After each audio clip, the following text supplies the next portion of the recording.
Show us. Nasa procedures ho na... No, kaya nga, show us that procedure in black and white na nagsasabi na kailangan merong second rate. Show us. I do not have one with me. No. No, kung wala ka may pakita, then you're lying to me and I'll hold you in contempt. You're lying. Gusto mo makulong? Your Honor, No, sabi mo, huli ka na eh. Sabi mo, that's not part of your procedure. Kailangan mag-issue ng second rate because that's part of your procedure. Where is that procedure? Where does it say doon sa procedure ninyo sa LRA na gano'n nga dapat ang sistema? Show me. Pag wala ka na ipakita, nagsisinungaling ka, pakukulong kita sa baba. I do not have a copy, Your Honor. Why? I did not bring any... Then call it. Call somebody. Call them. Right now. I'll give you 50 minutes. Make a phone call. I'll check, Your Honor. Thank you. Call. Sige. Nasaan yung procedure na yun? Kasi pag may nakapakita ka ganun black and white, then it's a different story. Pag wala ka na ipakita, pakukulong kita sa baba. Sige. Call them. Show us. Nasa procedures ho na... No, kaya nga, show us that procedure in black and white na nagsasabi na kailangan merong second rate.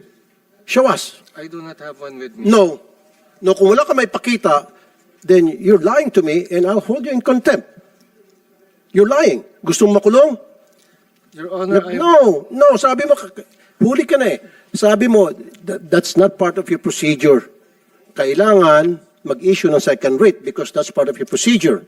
Where is that procedure? Where does it say doon sa procedure ninyo sa LRA na gano'n nga dapat ang sistema? Show me. Pag wala ka na ipakita, nagsisinungaling ka, pakukulong kita sa baba. I do not have a copy, Your Honor. Why? I did not bring any... Then call it. Call somebody.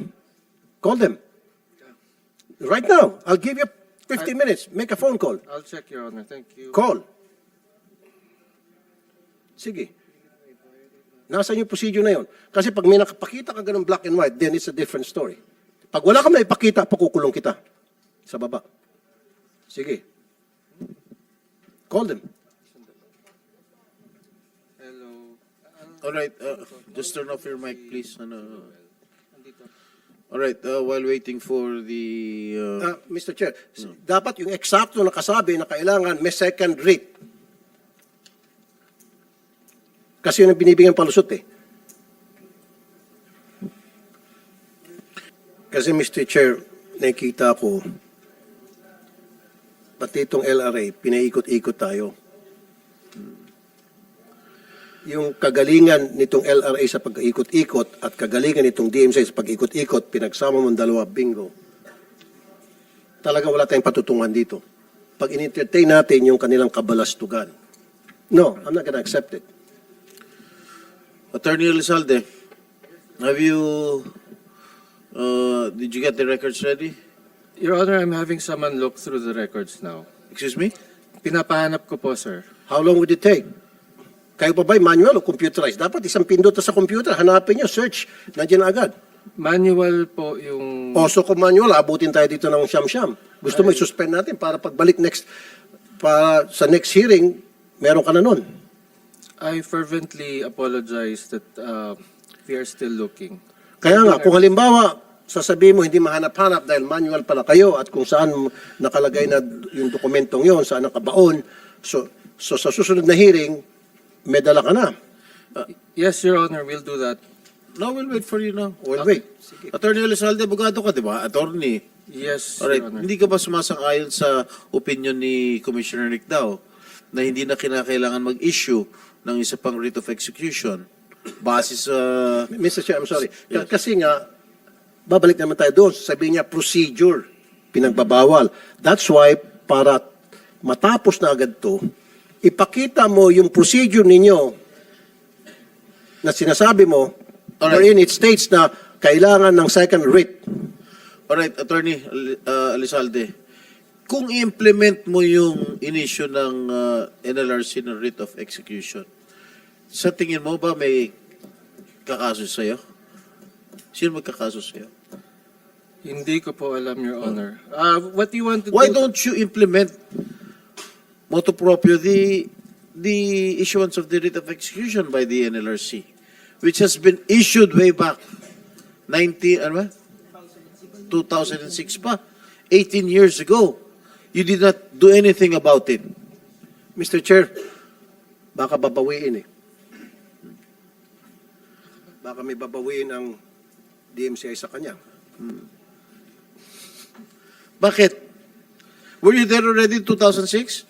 I was not a lawyer in 2006, Your Honor. Oh. Anyway, now that pinag-uusapan natin to, bakit hindi nyo gawin? Meron ng Supreme Court decision. Will I be granted, sir, just to check the procedure? I am looking for yung sa procedure. If there is any chance that we can follow what you are saying, we will do so. Certainly. Following up dun sa sinabi ni Mr. Chair. So, meron bang labag sa batas kung sakali man, meron ganung procedure? Kapag sinunod mo yung original writ na in-issue ng LRC and then going back sa decision ng Supreme Court, kapag sinunod mo, nag-motu proprio ka, meron ka bang violation doon sa procedure, ikaw ay makukulong? Your Honor, alamin ko muna. I really need to see the document that we have there first so I can make You should have come here prepared already. You knew that we were going to have a hearing. Last year, during our last hearing, sinabi ko, January 24, mag-hearing tayo. Oh, you're trying to delay the proceedings here. So, ilang minuto na? I think 50 minutes na. Wala pa rin yung procedure? Marami pa mga resource persons na pwede tanungin dito. What's the procedure? Hindi pa po nagre-reply yung See? tinawagan ko sa office. You see, Mr. Chair? Gumamit ka kasi ng procedure. Ngayon, corner kita, nakahong kita. Sige. Palusot pa more. Kala mo, malusutan mo kami. Sige. Pag wala ka maipakitang procedure, nagsisinungaling ka, baka I'll hold you in contempt, baka makulong ka sa baba. Because ayaw namin nagsinungaling dito. Ayaw namin pinaikot-ikot kami rito. Na magsisinungaling ka sa amin, nagsinungaling kayo sa taong bayan. Kanina pa kayo nagtuturuan, kanina pa kayo nagbubulong-bulungan eh. Isa sa inyo, nagsasabing, ikaw yan. Yung isa, hindi, ikaw yan. So, nasaan yung procedure? You called somebody. Who did you call?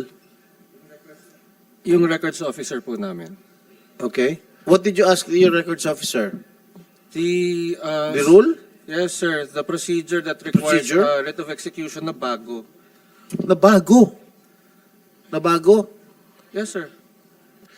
Attorney Elizalde, nasaan yung procedure? Honor, hindi pa ako binabalikan ng mga staff namin. Hindi pa binabalikan. Yes. So, yung procedure na yon, di ba, dapat nandun sa libro niyo yon? Sir, because it's either a decision of the Supreme Court or something in our consultas. No, wag mo akong paikutin. Ikaw na mismo nagsabi, it is against your procedure na mag-issue ng second rate.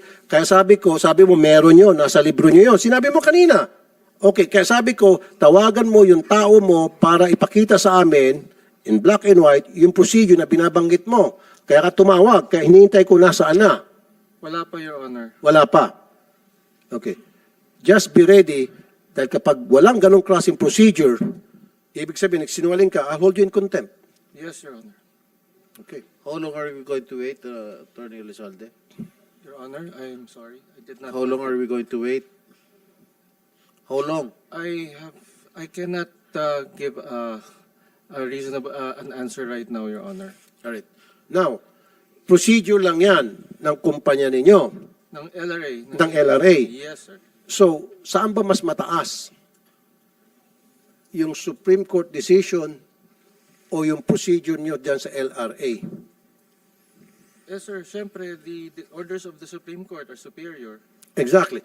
Now, kung hindi mo mahanap-hanap yung procedure na yan, therefore, tama yung sinasabi namin dito at tama yung sinasabi ni Attorney Maranan, tama yung sinasabi ni Commissioner Nicdao, na meron ng rate dati pa and nagkaroon na ng Supreme Court decision, therefore, hindi na kailangan ng second rate. I would tend to agree, Your Honor. If we cannot find anything, then we will do it. Very good. So, Implement it now.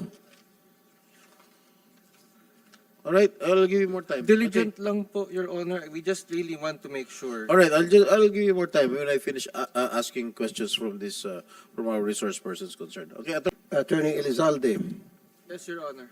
kasama ka dun sa nag-review at kasama yung COMSEC. Wala rito yung sinabi mong procedure. Well, Your Honor, since it's not there, then we'll see what we can do to have that. No, well, let's see what we can do. We have to come, we need to hear from you yung magiging definite action. Well, we'll see what we can do. Kasi yung usapan natin pag wala rito, then Your Honor, gagawin mo because, yung narapat, which is, ika-cancel mo na yung title. Your Honor, if I may, under the rules of court, a judgment by the court becomes final by operation of law. And when that happens, No, wait a minute. You're talking about your procedure.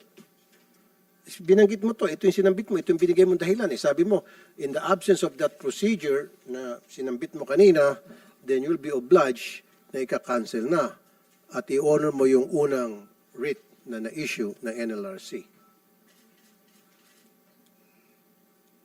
Your Honor, if I can just make one more explanation on this. Under the rules of court, when a decision becomes final, the prevailing party is entitled to a writ of execution. That is what we follow. It is suppletory to us.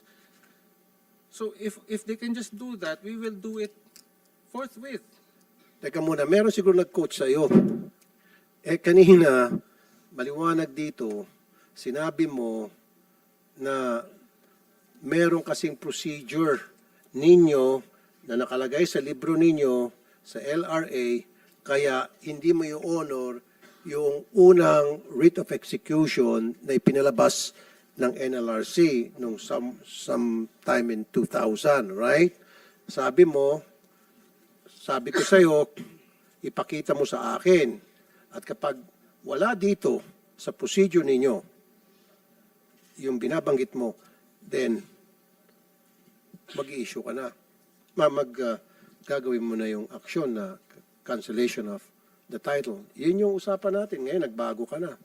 We may allow that. We may ask the Register of Deeds to cancel the title. But Your Honor, please just give me time to check. Because when people come to us sa LRA with respect No, sir. I'm not gonna allow you to do that. Usapan kanina very clear di ba? And you're a lawyer. Attorney ka, di ba? At ikaw mismo nagsalita dito na merong procedure na kailangan magkaroon ng second writ. At sabi ni NLRC, hindi na. At sabi mo, hindi. I'm sorry, pero nasa procedure kasi namin na hindi pwede. Kailangan talaga ng second writ. Sabi ko, sige, kanina mo pa binabanggit yung procedure. Show us that procedure ninyo sa LRA. Sabi mo, sige. Sabi ko, tawagan mo. Kaya nga, pinatawag ko sa'yo, tumawag ka. Sabi ko, paano kung wala dyan yung procedure na binabanggit mo? Kahon na kita. Sabi mo, sige, then gagawin ko na yung pagka-cancel at i-honor ko yung unang writ. Yun yung usapan Ngayon, nagbabago ka na naman. Very clear yung kanina, sir.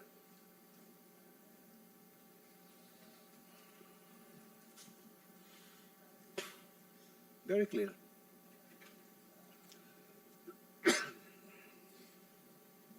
Wala rito. At yun ang usapan natin. I think there is no reason for you not to comply with it, Attorney Elizalde, Your Honor. Elizalde. Oo. Ba't hindi nyo na-comply? Nagsayang pa tayo ng oras. Di ba? Nagtawag tayo, pati ikaw, inimay-himay mo to, wala tayong nakita. Contrary to dun sa sinabi mo. So, ibig sabihin, gumagawa ka lang ng procedure. Ninyo, sinabi mo meron, yung pala wala. Magkasama ba kayo ni Attorney Garcia? No, sir. He's from the RD. I'm from the Central You are Office. from? Central Office po kami. Oh. So, director ka ng Registry of Deeds, tama? No. Okay. Sino ba ang dapat nagka-cancel ng? Yung Register of Deeds. Okay, Register of Deeds. So, cancelin mo. Yes, sir. Provided, sir, they submit to me the writ of execution, sir. God damn.